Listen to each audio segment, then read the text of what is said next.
faith is to fishing. How many of you have been fishing?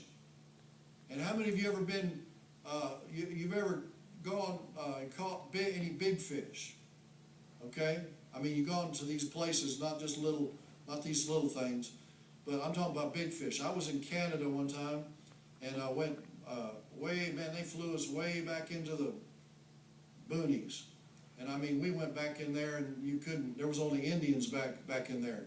And you had to fly in and fly out.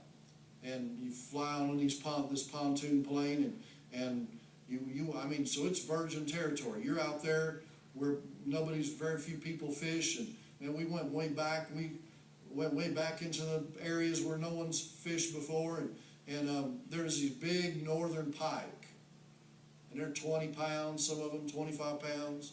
I mean, they're big. And some of these big walleyes are big too, 7, 8 pounds.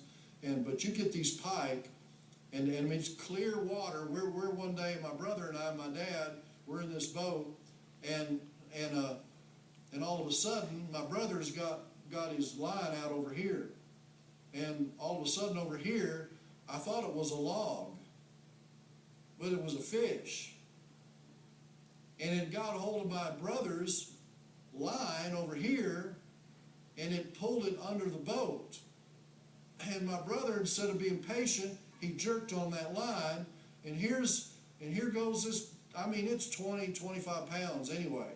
And I mean, here goes this, I mean, we're just looking at it, and it just heads off with his line and everything right in that hook in its mouth. And you understand when you get a hold of a big fish, any of you ever been deep sea fishing? I mean, it's a fight. It's a fight. Sometimes it takes an hour to bring that fish in. You bring it in, but you got it hooked. It's hooked, right? Well, many times in the spirit realm, we've got our fish hooked. We've got what we pray. That's the way it is. When you believe God and you pray, the answer is hooked. You just can't see it. And then there's a fight. And what you've got to do is add patience to your faith. If you yank that thing too hard, you could break the line and lose your answer. Are you with me? That's helped me a lot. It takes the bigger the fish, the harder it fights, and the longer it takes. Number 4, it takes patience.